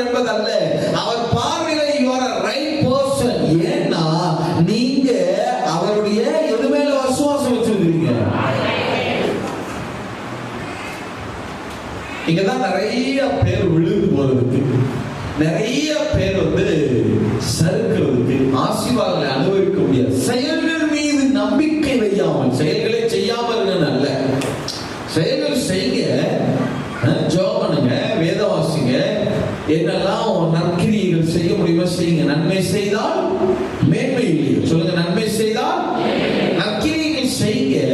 ஆனா நீங்க செய்யறதுனாலதான் அவர் உங்களை தனக்கு ஏற்ற ஆளா பார்க்கல. அவர் உங்களை தனக்கு ஏற்ற ஆளா பார்க்கிறது, ரைட் பர்சனா, சூட்டபிள் பர்சனா பார்க்கிறது எதனாலதான் சொல்லுங்க. அவருடைய வார்த்தையை விசுவாசிக்க, அதை மறந்துடக்கூடாது. அதை மறக்கிறதுனாலதான் நிறைய பேர் என்ன செய்யறாங்கன்னா, இந்த ஆண்டவர் மேல விசுவாசம் வைக்க முடியாம நிறைய பேர் கஷ்டப்படுறதுக்கு, தளர்றதுக்கு காரணமே என்ன? காரணமே என்ன அப்படின்னா, அவங்க தங்களுடைய செயல்கள் மேலேயே நம்பிக்கை வைக்கிறது. அப்ப அந்த செயல்களை தவறும் போது என்ன ஆயிடுறாங்கன்னா, செயல்கள் ஒரு உதாரணத்துக்கு சொல்றேன், நான் எப்பவுமே ஆண்டவர் நீங்க ரொம்ப ஆசீர்வாதமா வச்சுக்கிறாரு. காலையில 5 மணில இருந்து 6 மணி வரைக்கும் நான் ஜெபம் பண்ணா வெளியவே போக மாட்டேன் தெரியுமா? கர்த்தர் அப்படி ஆசீர்வாதமா வச்சுக்கிறாரு. இவருடைய நினைப்பு என்னன்னா, இவர் 5 to 6 ஜெபம் பண்றதுனாலதான் இவர் என்னவாக இருக்கிறாரா? இவர் தேவன் தன்னை நல்ல ஆளா பார்க்கிறாரு, எனக்கு ஆசீர்வாதங்கள்லாம் கொடுக்குறாரு பார்க்கிறாரு. இதுதான் அநேக பெற்ற ஆசீர்வாதங்களை கூட இழந்து போவதற்கு காரணம். நான் சொல்றேன், நீங்க 5 to 6 ஜெபம் பண்ண வேணாம்னு சொல்லல, 4 to 6 கூட ஜெபம் பண்ணுங்க. ஆனா அந்த ஜெபத்தின் மேல என்ன வச்சிடாதீங்க, நம்பிக்கை வச்சு அதனாலதான் தேவன் உங்களுக்கு செய்யறாருன்னு நினைக்காதீங்க. நீங்க உறவாடுங்க. ஜெபம் என்பது அவரோட உறவாடுறது, நல்ல உறவாடுங்க, உறவாடணும், அதுல மாற்றம் கிடையாது. ஆனா தேவன் உங்களை கொண்டு ஒரு காரியத்தை செய்யணும்னா எதைத்தான் பார்க்கிறாரா சொல்லுங்க. எது மேல இருக்கிற விசுவாசம்? வார்த்தையின் மேல இருக்கிற விசுவாசம். வார்த்தையின் மேல இருக்கிற விசுவாசம். தெரியுதா ஏன் நிறைய பேரு செயல்கள்லாம் செய்யறாங்க? ரெகுலரா ஜெபம் பண்ணுவாங்க, ரெகுலரா பைபிள் வாசிப்பாங்க, ஆனா இருதயத்துல விசுவாசமே இருக்காது. எதுல இருக்காது? யூதர்கள் போல இருப்பாங்க, கப்பர்நகூம் ஆட்கள் போல இருப்பாங்க. பாத்தீங்களா? கப்பர்நகூம் ஆட்கள் காலையில ஜெபம் பண்ணுவான், மதியம் ஜெபம் பண்ணுவான், நைட்டு ஜெபம் பண்ணுவான், 3 நேரம் ஜெபம் பண்ணுவான், எப்ப பார்த்தாலும் ஜெபாலயத்துக்கு போவான், வருவான், செயல்கள் நிறைய செஞ்சான். ஆனா இயேசுவின் மேல இருதயத்துல என்னவே இல்லை. இதான் செயல்கள் மீது நம்பிக்கை வையா. செயல்கள் செய்கிறது. அதனால ஆண்டவர் சொன்னார், பரிசேயருடைய நீதியை பார்க்கல உங்களுடைய நீதி எப்படி இருக்கணும்? அதிகமா இருக்கணும். நீங்க நல்லா செய்யுங்க. அவன் 3 வேளை ஜெபம் பண்ணா, நீ 6 வேளை ஜெபம் பண்ணியா, அது தப்பு இல்லை. ஆனா நான் உன் ஜெபத்தை பார்த்துதான், ஏன்னா நீ ஜெபம் பண்றது எனக்காக ஜெபம் பண்ற, நிறைய நேரம் தேசத்துக்காக ஜெபம் பண்ற, உனக்கு கார் வேணும், பிள்ளை வேணும், வீடு வேணும், அது வேணும், இது இதுதான் ஜெபம் பண்ற. இல்லையா? நிறைய பேருடைய ஜெபத்துல சுயநலம் தான் இருக்கு. ஜபத்தை எல்லாம் தேவன் நிறுத்து பார்த்தான்னு வச்சிருக்கீங்களேன், ஒண்ணு என்ன செய்யாது? சேர நிக்க. உண்மைதானே? ஒண்ணுமே என்ன செய்யாது இங்க நிக்க. அப்ப நம்ம நிறைய நேரங்கள் என்ன நினைச்சிருக்கோம், தேவனுடைய வார்த்தை மேல விசுவாசம் வைக்கிறதுனாலதான் அவர் என்னை ஏற்ற ஆளா பார்க்கிறார் என்கிற அறிவு இல்லாததுனால, அந்த தெளிவு இல்லாததுனாலதான் அநேக விடுதலையான வாழ்க்கையை அனுபவிக்க முடியல. அதான் ஆண்டவர் சொன்னார், உங்கள் விசுவாசமே உலகத்தை ஜெயிக்கிற ஜெயமாகும்.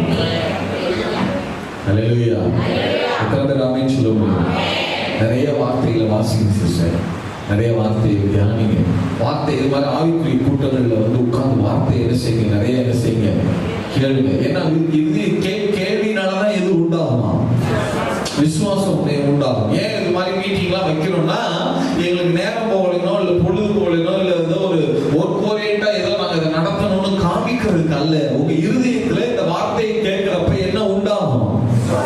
கேள்வினால என்ன பிறக்கும்? விசுவாசம் பிறக்கும் பாருங்க. அதுக்காக தான் இப்படி சொல்லிடும். சரியா? வார்த்தையை நிறைய கேளுங்க. நீங்க விசுவாசத்துல வளர வளர வளர வளர வளர வளர உங்க இடத்துல இருக்கிற குறைகள் எல்லாம் மாற ஆரம்பிக்கும். இப்ப நீங்க நீதிமான்களா இருக்கிறவங்க நிச்சயமாய் ஒரு நாட்கள பரிசுத்தவான்களாகவும் மாற ஆரம்பிப்பீங்க. நானே சொல்ல முடியும். இயேசுவை விசுவாசிச்சதுனால இப்ப நீதிமான்கள். இப்ப தொடர்ந்து விசுவாசத்தோடு கீழ்ப்படிதலும் சேர சேர சேர சேர சேர சேர நீங்க என்ன ஆவீங்க? நீதிமான்கள். இப்ப என்னவா ஆக ஆரம்பிக்கிறீங்க? பரிசுத்தவான்களாகவும் ஆக ஆரம்பிங்க. எத்தனை பேர் ஆமென் சொல்ல முடியும்? நிறைய பேர் என்ன நினைச்சுக்கிறாங்க, இந்த நீதிமானுக்கு பரிசுத்தவானுக்கு வித்தியாசம் இருக்கு. பைபிள்ல நிறைய இடங்கள்ல ஆசீர்வாதங்கள் பரிசுத்தவான்களுக்கும் சொல்லப்பட்டது. இல்லைங்களா? பரிசுத்தவான்களுக்கும் சில ஆசீர்வாதங்கள் இருக்கு.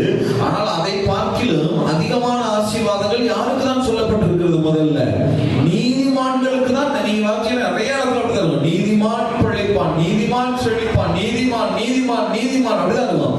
எல்லா இடத்துலயும் எங்க பரிசுத்தவான் எழுதி வச்சிருந்தான்னு வைங்க, ஒண்ணு என்ன செய்ய முடியாது. உண்மையா இல்லையா? நான் சொல்றது என்ன மறைக்கிறீங்க? உண்மையா இல்லையா? யாரும் தேவனிடத்துல போய் நிற்க முடியாது. அதனாலதான் வேறு திரும்ப திரும்ப சொல்லுவோம், கிறிஸ்துவினால் உண்டாகிற நீதினாலதான் நீங்க வாழ்கிறீங்க. அவர் மேல விசுவாசம் வச்சிருக்கோம். அதனால பிதாவாகிய தேவன் நம்மளை ஏத்த ஆள சூட்டபிளான ஆளை பாக்குறாரு. எத்தனை பேர் ஆமென் சொல்ல முடியும்? நான் சொல்றேங்க, நான் ஹீப்ரூ படிச்சதுனால தேவன் என்ன சூட்டபிளான ஊழியக்காரனா பார்க்கல.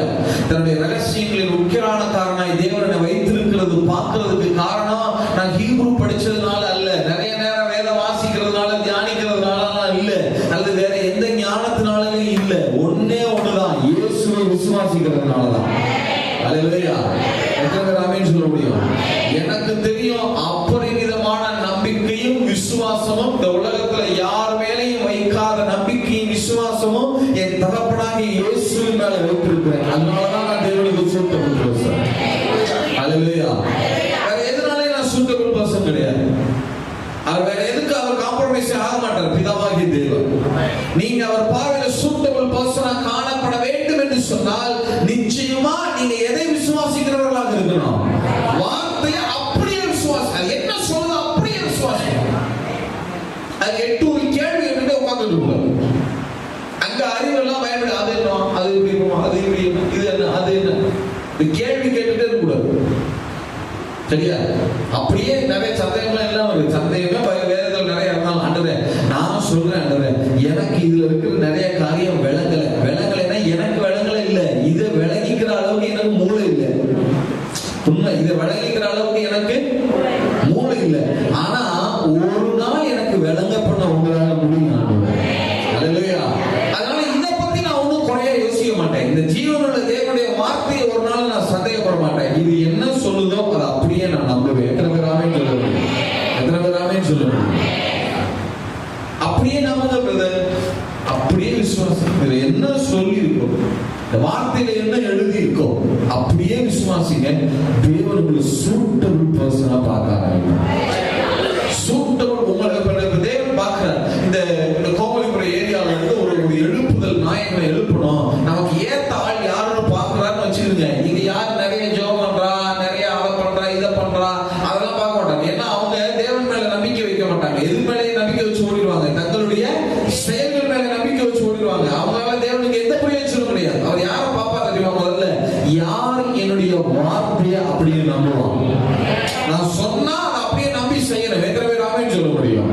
எத்தனை பேர் ஆமென் சொல்ல முடியும்? ஆசீர்வாதம் ரோமர் 4:5 புது மொழிபெயர்ப்பு ஆசீர்வாதம். ரோமர் புத்தகம் 4வது அதிகாரம் 5வது வசனம் புது மொழிபெயர்ப்புல தம் செயல்கள் மீது நம்பிக்கை வையாது. செயல்களே செய்யாமல் கிடையாது, செயல்கள் மீது நம்பிக்கை வையாமல் இதை பற்றில்லாதோரையும் தமக்கு ஏற்புடையவராக்கும் கடவுள் மீது நம்பிக்கை வைப்போரை. யார் மீது நம்பிக்கை வைப்போர? கடவுள் மீது நம்பிக்கை வைப்போரை அவரது நம்பிக்கையின் பொருட்டு, அந்த விசுவாசத்தின் பொருட்டு, அந்த அவங்க தேவன் மேல வைக்கிறாங்களே விசுவாசம், அந்த விசுவாசத்தின் பொருட்டு கடவுள் நமக்கு ஏற்புடையோர் என கருதுகிறார். அந்த நபர்கள் தன் மீது விசுவாசம் வைக்கிறாங்கல்ல, அவங்களை தனக்கு ஏத்த ஆளாக கருதுகிறாராம். எத்தனை பேர் ஆமென் சொல்ல முடியும்? அல்லேலூயா. உலகம் நம்முடைய செயல்களை வைத்துதான் நல்ல ஆளா கெட்ட ஆளான்னு முடிவெடுக்கும். ஆனா தெய்வம் நம்முடைய விசுவாசத்தை வைத்துதான் முடிவெடுப்பார். எத்தனை பேர் ஆமென் சொல்ல முடியும்? எத்தனை பேர் ஆமென் சொல்ல முடியும்? ஏன்னா செயல்கள் வெளிப்பிரகாரமா பார்க்கறது நல்லது மாதிரி தெரியும், ஆனா உள்ளுக்குள்ள என்ன செய்யுது? நன்மையா இருக்காது. சிலருடைய செயல்கள் வெளிப்பார்வைக்கு நன்மையா இல்லாத மாதிரி தெரியும், ஆனா உள்ளூர அவங்களுடைய செயல்களுடைய உள் நோக்கம் ரொம்ப எப்படி இருக்கும்? நன்மையா இருக்கும். அதனாலதான் தெய்வம் முகத்தை பார்த்து ஒருத்தனை நியாயம் இருக்கிறது இல்லையா? எதை பார்க்கிறாரா? இருதயத்தை. அந்த இருதயத்தில் இருக்கிற விசுவாசத்தை வைத்துதான் தேவன் உங்களையும் என்னையும் அவருக்கு ஏற்புடையவர்களாக பார்க்கிறார். எத்தனை பேர் சொல்ல முடியும்? எத்தனை பேர் ஆமென் சொல்ல முடியும்? நான் சொல்றேன் பிரதர், எது இருக்கோ இல்லையோ, எந்த வரம் இருக்கோ இல்லையோ, ஆண்டவரிடத்துல கேளுங்க. ஆண்டவரே, உங்க மேல எனக்கு அபரிமிதமான விசுவாசம் வைக்கிற விசுவாச வரத்தை எனக்கு கொடுங்க. அந்த விசுவாச வரம் இருந்துச்சுன்னு வச்சுக்கோங்க, அது எல்லாவற்றையும் கொண்டு வந்துடும். எத்தனை பேர் ஆமென் சொல்ல முடியும்? பரிசுத்தத்தை கொண்டு வந்து எல்லா காரியங்களையும் அது செஞ்சு முடிச்சிடும், எல்லாத்தையும் செஞ்சு முடிச்சிடும். இல்ல, தேவனிடத்துல கேளுங்க. ஆண்டவரே, எனக்கு எது இருக்கோ இல்லையோ, உங்க வார்த்தையின் மேல தாகம் கொடுங்க, உங்க வார்த்தையின் மேல எனக்கு விசுவாசம் கொடுங்க. எத்தனை பேர் ஆமென் சொல்ல முடியும்? எத்தனை பேர் ஆமென் சொல்ல முடியும்? நீங்க எந்த அளவுக்கு விசுவாசிக்கிறீங்களோ, வார்த்தை அப்பதான் தேவன் உங்களுக்கு சூட்டபிள், ரைட், இந்த காரியத்தை இவனை கொண்டு செய்யலாம். ஏன்னா இவன் எது மேல நம்பிக்கை வச்சிருக்கிறான்? இவன் வார்த்தையை நம்பி நம்பி ஓடியே ஜெயிச்சிருவான். எத்தனை பேர் ஆமென் சொல்ல முடியும்? ஆபிரகாம் பார்த்தார், அவரை பார்க்கும் பார்வையை அவருக்கு எப்படி தெரியுமா? இவன் எத்தனை வருஷமானாலும் சரி, என் வார்த்தையின் மேல இவனுக்கு சந்தேகமே வராது. எத்தனை பேர் ஆமென் சொல்ல முடியும்? இவன் நிச்சயமா இவனை பிடிச்சோம்னு சொன்னா இவனை கூட ஒரு பெரிய பிளானை செஞ்சு முடிச்சிடலாம். எத்தனை பேர் ஆமென் சொல்ல முடியும்? இதேதான் கர்த்தருடைய கண்கள் நீங்க நிறைய நோக்கி பார்க்க, நிறைய பூமியை நோக்கி பார்க்க. வார்த்தையை நம்புகிறவர்கள் யார்? வார்த்தையை விசுவாசிக்கிறவர்கள் யார்? அதுலதான் இருக்கிற விஷயம். ஆண்டவரே யோசிச்சு பாருங்க, கப்பர்நகூம் போனார், இன்னும் சில ஊர்களுக்கு போனார். அவருடைய அவிசுவாசத்தை நிமித்தம் அவர் ஒரு அற்புதமும் என்ன செய்யறாங்க. ஆனா யூதர்கள் எவ்வளவு பரிசுத்தமா பார்க்குறீங்க. 2 நேரம் குளிப்பான், நியாய பிரமாணத்தை படிப்பான், ஜபாலயத்துக்கு 3 நேரம் போவான், என்னெல்லாம் பண்ணாங்க கப்பர்நகூம்ல, எல்லாமே பண்ணான். ஆனா இருதயத்துல என்ன இல்லை?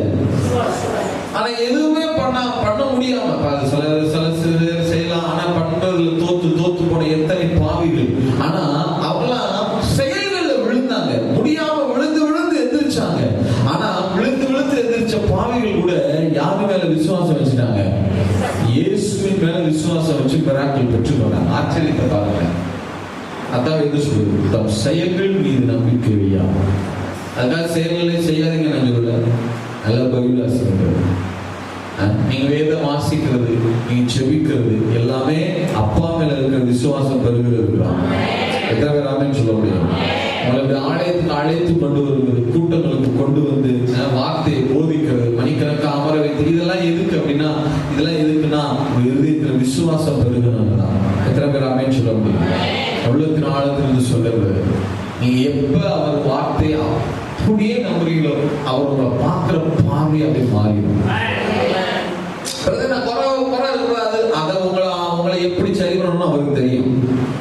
உங்களை எப்படி சரி பண்ணணும்னு அவருக்கு தெரியும். இல்ல உண்மைதானே? ஒரு வீடு உங்களுக்கு ரொம்ப பிடிச்சு போச்சு, உங்களுக்கு தெரிஞ்சிச்சு இந்த வீடு தான் நமக்கு சூட்டபிளான இடம் அப்படின்னு தெரிஞ்சிச்சு. அந்த வீட்டில் உள்ள குப்பையெல்லாம் எப்படி சரி பண்ணணும்னு உங்களுக்கு தெரியுமா தெரியாதா? சொல்லுங்க. வீட்டுல இடிஞ்சதெல்லாம் எப்படி கட்டணும்னு உங்களுக்கு தெரியுமா தெரியாதா? என்ன பெயிண்ட் அடிக்கணும் உங்களுக்கு தெரியுமா தெரியாதா? அதேதான் தேவனுடைய பார்வையில சூட்டபிள் பர்சனா நீங்க காணப்பட்டுட்டீங்கன்னா உங்களை சுத்திகரிக்கிறதற்கு கரைதரையற்றவர்களாக இழுப்புகிறது தேவன் வல்லமை உள்ளவராக. அல்லேலூயா. எத்தனை பேர் ஆமென் சொல்றீங்க? அவர் பார்வையில நீங்க முதல்ல கரைதரையற்றவர்களாய் காணப்படுறதுக்கு முன்னாடி முதல்ல நீதிமான்களாய் விசுவாசத்துல எழும்பி நிற்கணும். வார்த்தையின் மேல இருக்கிற விசுவாசத்துல, இந்த தாகத்துல எழும்பி நிற்க வேண்டும். சத்துரு உங்களுடைய கவனத்தை எல்லாம் வேற எதுல வேணாலும் உள்ள செய்வாங்க. ஆராதனை, மற்ற என்ன இது காரியம், பொழுது எதுல வேணா செலுத்த விடுவான். ஆனா எதுல மட்டும் சிந்தனை வரக்கூடாது. அவங்க வார்த்தையை கொண்டு வரக்கூடாது. நான் சொல்றது எழுதி வைத்துக் கொள்ளுங்க. வார்த்தையை நம்புகிறவர்களா இருங்க. வார்த்தை அப்படின்னு நம்புங்க, நீங்க நல்லா இருப்பீங்க. உங்க குடும்பம் செழிக்கும், உங்க ஊழியம் செழிக்கும், உங்க எல்லைகள் செழிக்கும். உங்கள்கிட்ட எதுவுமே இல்லைனாலும் சரி, தேவனுடைய இந்த வாக்கு தத்தங்களும் வார்த்தை இருந்தால் போதும், அது சகலத்தை செய்து முடிச்சிடும். எத்தனை பேர் ஆமென் சொல்ல முடியும்? எழுத நிற்போமா? நான் இன்னும் பழைய ஏற்பாடு புதிய ஏற்பாடு நான் துவங்கலை. நாளைய தினத்திலே நம்ம அதை என்ன செய்யலாம்? தியானிக்கலாம். எனக்கு ஆரம்பிச்ச நேரம் இருக்காது. நாளைய தினத்திலே நம்ம என்ன செய்யலாம்? நாலு மாநில அதை என்ன செய்யலாம் சொல்லலாம். ஆண்டவர்கிட்ட கேட்க, உங்க வார்த்தையின் மேல நான் நம்பிக்கை வைக்கிறேன். என்ன வசனம்? என் செயல்கள் மேல நம்பிக்கை வைக்க மாட்டேன். நான் செயல்கள் செய்யாம நிறுத்த போறதில்லை.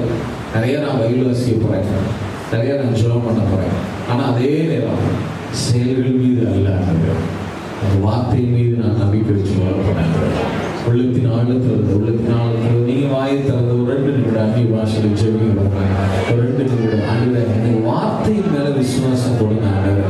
நான் வார்த்தையின் மேல எனக்கு விசுவாசம் கொடுங்க ஆண்டவரே. வார்த்தையினாலதான் நான் வாழணும், வார்த்தையினாலதான் நான் பிழைக்கணும் ஆண்டவரே. வார்த்தையினாலதான் எனக்கு வாழ்வு. பேதுரு சொன்னாரே, யாரிடத்துல போவோம்? ஜீவன் தரும் வார்த்தை எல்லாம், ஜீவனுள்ள வார்த்தை எல்லாம் உங்களிடத்தில் தானே இருக்கிறது. வெளிச்சம் ஆண்டவரே, உங்க வார்த்தையில எங்களுக்கு ஜீவன் இருக்கு ஆண்டவரே. உங்க வார்த்தையில எங்களுக்கு ஆசீர்வாதம் இருக்கிறது. உங்க வார்த்தை மேல வைக்கிற விசுவாசம் தான் எங்களை உங்க ஏற்ற ஆளா மாத்துது ஆண்டவரே. உங்களுடைய பார்வையில ஏற்புடையவர்களாய் நிறுத்துவது உங்க வார்த்தை தான் ஆண்டவரே. அதன் மேல நீங்க வைக்கிற விசுவாசத்தினாலதான் உங்க முன்னாடி நாங்க நிற்க முடியும். இயேசு கிறிஸ்துவின் மேல வைக்கிற விசுவாசம், வார்த்தையாக இயேசுவின் மேல வைக்கிற விசுவாசத்தினாலதான் உங்க முன்னாடி நிற்க முடியும் ஆண்டவரே. கிறிஸ்துவினாலே உண்டாகிற நீதி நான் ஏற்புடையவனாய் கருதப்படுகிறேன். நான் உங்களுடைய பார்வையில ஏற்றால் சூட்டபிள் பர்சன் ஆண்டவரே. உங்க பார்வையில உங்க சைட்ல ஆண்டவரே, உங்க கண்களுக்கு முன்பாக கர்த்தரை சூட்டபிள் பர்சனாக வைத்திருக்கிறீர்கள் ஆண்டவரே.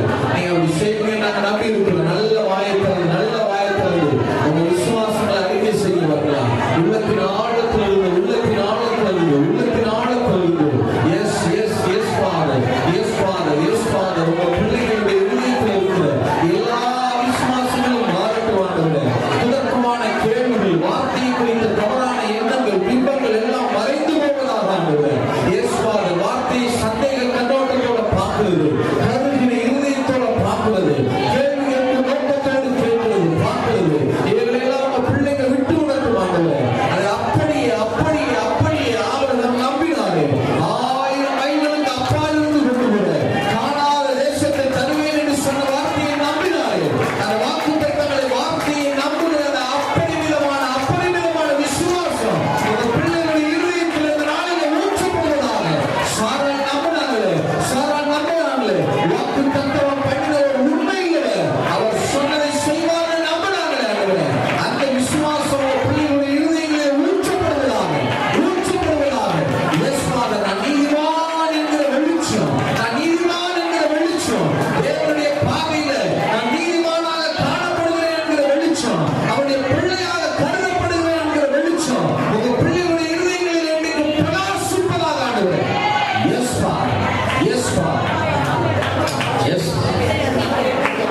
ஒரு நாள் ஆண்டவரே, நீங்க எங்களை தள்ளிவிட போறது இல்லப்பா. இடத்துல வந்து ஒருவரையும் நான் புறப்பே தள்ள மாட்டேன்னு சொன்னீங்க. நாங்க உங்களை நம்பி உங்கள்கிட்ட வந்திருக்கிறோம். ஒரு நாள் நீங்க தள்ள போறது இல்லை. எங்களை சுத்தம் பண்ண கரைதலையற்றவர்களாய் நிறுத்த நீங்க வல்லமையாக இருக்கிறீங்க. உங்க பிள்ளைங்க ஒவ்வொருத்தருடைய சிரசின் மேலும் இந்த வெளிச்சம் வந்து விழட்டும். நான் நீதிமான் என்கிற வெளிச்சம் வந்து விழட்டும் ஆண்டவரே. நான் கர்த்தருடைய பார்வையில ஏற்புடையவன் என்கிற வெளிச்சம் உண்டாகட்டும் ஆண்டவரே. நான் கர்த்தருக்கு ஏற்ற ஆளுங்கிற வெளிச்சம், நான் கர்த்தருக்கு இந்த பூமியில சூட்டமான ஆளுங்கிற ஆண்டவரே வெளிச்சம். அவர் ஒரு காரியத்தை செய்யணும்னா என்ன கொண்டுதான் செய்ய போறாரு? ஏன்னா நான் தான் சூட்டபிள் பர்சன். இந்த பகுதியில நான் தான் சூட்டபிள் பர்சன். எஸ் ஃபாதர், இந்த வெளிச்சம் உங்க பிள்ளைகளுடைய இருதயத்தில் பிரகாசிக்கணும்.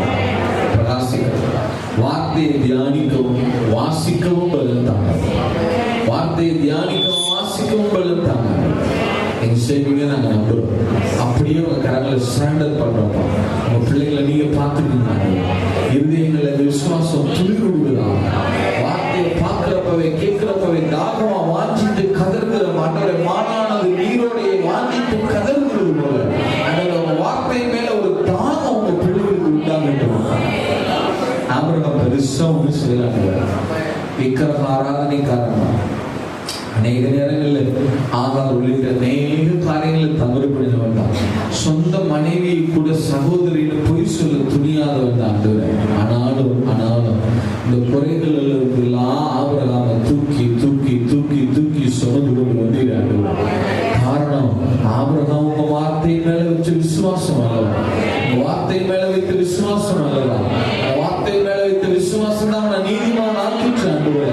அவன் தேவனுக்கு முன்பாக நீதியாய் காணப்பட்டபடியினால, நீதிமானாய் காணப்பட்டபடியினால, விசுவாசத்தினால உண்டாகிற நீதியை பெற்றவனாக இருந்தபடியினால, விசுவாசத்தினால அவன் உங்க பார்வையில சூட்டபிள் பர்சனாய் இருந்ததுனால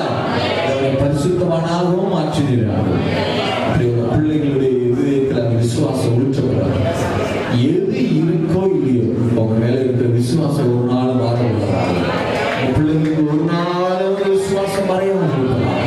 நீங்க செய்வீங்க, நாங்க நம்புறோம்.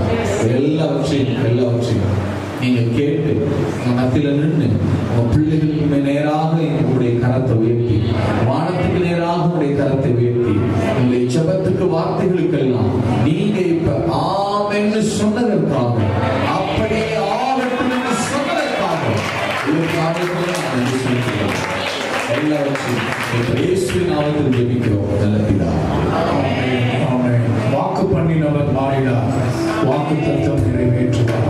பொய் சொல்ல அவர் ஒரு மனுஷன் அல்ல, மனமாற அவர் ஒரு மனுபுத்திரனும் அல்ல. அவர் சொல்லியும் செய்யாதிருப்பாரோ, வசனித்தும் நிறைவேற்றாதிருப்பாரோ. அவர் மனிதன் அல்லவே, பொய் சொல்வதில்லையே, அவர் உண்மை உள்ளவர், வாக்கு மறப்பதில்லையே.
அறிகிற அறிவில்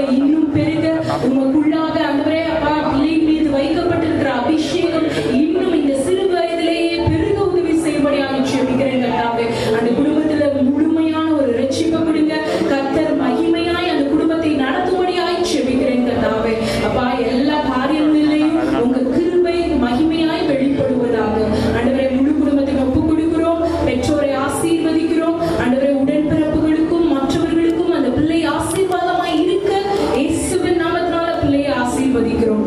வியாதிக்கு விளக்குங்க, உடல் சுகம் மேல ஆரோக்கியத்தை கொடுங்க.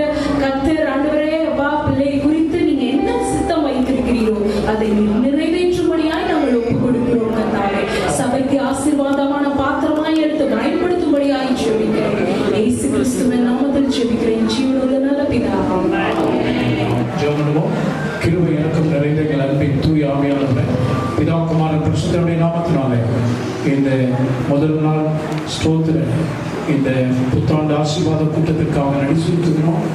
கர்த்தாவே, நீ வார்த்தையை அனுப்பி எங்களோடு நீர் வார்த்தையின் மகத்துவத்தை, குறிப்பாக அந்த வார்த்தையின் மேல நாங்கள் வைக்கிற விசுவாசத்தை ஆண்டவரே அடிப்படையை குறித்து ஆண்டவரே எங்களுக்கு நாங்கள் தவற விட்ட ஆண்டவரே, நாங்கள் எங்களுடைய செய்கைகளிலே அதிலேயே திருப்தியாகி தேவன் விரும்புகிற எதிர்பார்க்கிற அந்த நெக்லெக்டட் அப்சல்யூட் ஆண்டவரை நாங்கள் தவறவிட்ட அந்த முக்கியத்துவத்தை கர்த்தர் இந்த நாளிலே எங்களுக்கு இந்த வருஷத்தின் ஆரம்பத்திலேயே எங்களுக்கு உணர்த்தினபடினால் நாங்கள் உங்களுக்கு கொடான கோடி நன்றிகளை துதிகளை ஏறெடுக்கிறோம்.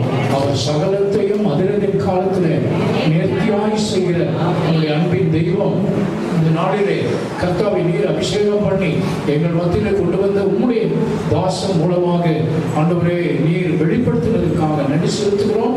அந்த வார்த்தைகளின்படி எங்களை அர்ப்பணிக்கிறோம். வந்த திருச்சபை மக்கள், தேவனுடைய பிள்ளைகள் ஒவ்வொருவரையும், சிறு பிள்ளைகள், வாலிபர்கள், பெரியவர்கள், வயது முதிர்ந்தவர்கள் மிகுந்த சிரமத்தோடு ஆண்டவரே இந்த பனி மழை காலங்களிலும் உடைய வார்த்தையை நம்பி வந்திருக்கிற ஜீவ ஜனங்களை கர்த்தர் நினத்தையும் ஒழுப்பையும் உண்டது போல தேவ சமூகத்தில் திரும்பி செல்ல ஆண்டவர் அனுகிரகம் செய்திருக்கிறாங்க. ஆன்லைன் வாயிலாக, யூடியூப் சேனல் வாயிலாக இந்த செய்தியை கேள்விப்பட்ட ஒவ்வொரு தேவ பிள்ளைகளையும் இந்த வசனத்தின் மூலமாய் வருகிற ஆசீர்வாதங்கள் தேவ சமூகத்தில் அவர்களுக்கு உண்டாகட்டும். தடைப்பட்ட மக்களுக்காக ஜெபிக்கிறோம். கிருபையாய் நாளை தினம், நாளை மறுதினம் ஆராதனைகளிலும் கர்த்தர் ஜனங்களை கொண்டு வாங்க. வேலை அசட்டை, ஜாக்கிரதை, ஆண்டவரின் நிர்விசாரம், இப்படிப்பட்ட குறைவுகள் இருந்தால் கர்த்தர் தயவாய் மன்னிங்க, கண்டித்து உணர்த்துங்க. தேவ சமூகத்தில் நன்றி ஹிருதயத்தோடு ஆண்டவரை மனமகிழ்வின் இந்த ஆரம்ப நாட்கள் இப்படி சமூகத்தில் செலவிட கர்த்தர்களுக்கு கிருபை பெறத்தான் நாம மைமைப்படட்டும். ஆசீர்வதியும் அடியானை கர்த்தர் இன்னும் வல்லமையாக வரும் நாட்களிலும் கர்த்தர்கள் மத்தியிலே நீர் பயன்படுத்த போவதற்காக ஸ்தோத்திரம். இந்த கூட்டத்தின் ஆசீர்வாதத்திற்காக உழைத்து ஜெபித்து ஆண்டவரே காணிக்கைகளினாலும் பொருளாதார உதவிகளினாலும் சரீர பிரகாரமான ஆண்டவரே ஒத்துழைப்பினாலும் ஆண்டவரே பாடுபட்ட எல்லா தெய்வ பிள்ளைகளையும் கர்த்தர் பரப்பிலிருந்து கர்த்தர் நூலத்திரையான ஆசீர்வாதங்களை அந்த பிள்ளைகளுக்கு அவருடைய பிரயாசத்திற்கு ஏற்ற பலனை நூலத்திரையாய் கட்டளையிடுவீர்களாக. கனம் துதி மகிமை உமக்கு நாங்கள் ஏறெடுக்கிறோம். எங்கள் தேசத்தை கருத்தில் அர்ப்பணிக்கிறோம். தமிழகத்தை, மதுரை மாவட்டத்தை, கர்த்தாவை சூழ்நிலைகளை, எல்லா காரியங்களையும் மழை ஆண்டவரே காலங்கள் உம்முடைய கருத்தில் இருக்கிறது. காரியங்கள் மாறுதலாய் முடிய பண்ண போதுமான தெய்வம் ஆசீர்வதிங்க, வழி நடத்துங்க. கர்த்தராகிய இயேசு கிறிஸ்துவின் நாமத்தில் ஜெபிக்கிறோம். ஜெபம் கேளும் எங்கள் ஜீவனுள்ள நல்ல பிதாவே, ஆமென். ஆத்துமாவே கர்த்தரை ஸ்தோத்திரி, முழு மேலை பரிசுத்த நாமத்தை ஸ்தோத்திரி. ஆத்துமாவே கர்த்தரை ஸ்தோத்திரி. நம்முடைய கர்த்தராகிய இயேசு கிறிஸ்துவின் கிருபை, பிதாவாகிய தேவனுடைய அன்பு, பரிசுத்த ஆவியானுடைய அந்யோன்ய ஐக்கியம், சந்தோஷம், சமாதானம் நம் அனைவரோடும் தேவனுடைய பிள்ளைகள் யாவரோடும் அவருடைய வருகை பரிந்தும் இருப்பதாக. ஆமென். ஆமென். எல்லாருக்கும் ஸ்தோத்திரம். எல்லாரும்